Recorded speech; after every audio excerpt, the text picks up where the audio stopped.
Story time. They broke 3 state laws in one night to execute a $10 million takeover.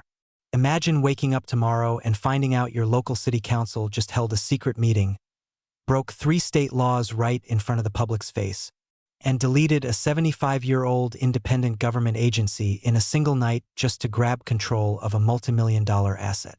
It sounds like a political thriller movie, right?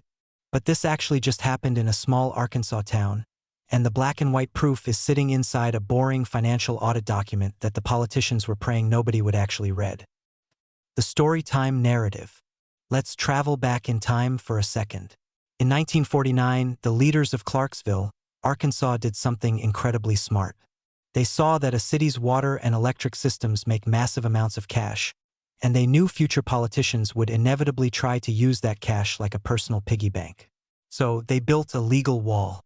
They passed a set of permanent laws creating an independent utility commission. It meant that your water and electric bill payments could only be spent on fixing your water and electric pipes, completely insulated from city hall politics. For over 70 years, that wall held, until the modern administration took over.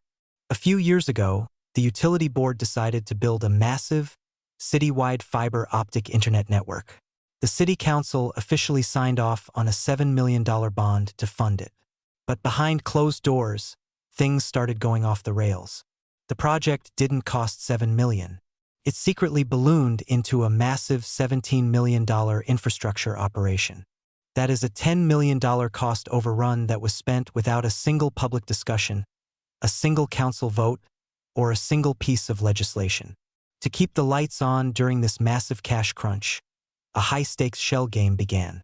According to the state audit, the highly profitable water and electric departments were systematically siphoned to cover a devastating $2 million net loss in the broadband division.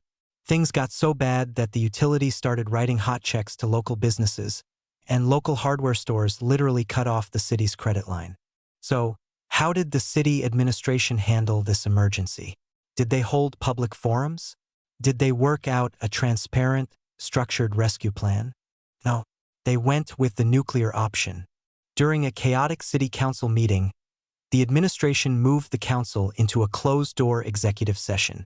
Under the Arkansas Freedom of Information Act, these private sessions are strictly illegal unless you are discussing an individual employee's performance. But when those doors opened, the council walked back into the room and used that secret deliberation to launch a total political ambush. They brought out a massive, pre-drafted ordinance that completely repealed every single utility law dating back to 1949. They completely dissolved the independent board, wiped out decades of oversight, and absorbed all the utility's multimillion-dollar assets directly back into City Hall.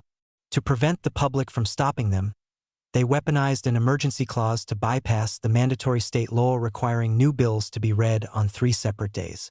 They forced all 3 readings through in a matter of minutes. Multiple council members openly protested at the microphone, pleading that they were being forced to vote completely blind on a massive document they had never even seen before. When the dust settled, the vote was a deadlocked 3-3 tie. The mayor stepped up, cast the tie-breaking vote, and just like that, 75 years of independent checks and balances vanished in a matter of seconds. The takeaway. When leadership looks at a camera today and claims, "No money is missing," they are playing a word game. The money isn't missing because the auditors found exactly where it went. It is sitting on the utility poles. The real issue is that the law, the accountability, and the transparency completely vanished. They didn't just fire the people running the utility. They blew up the entire institution to grab the wheel.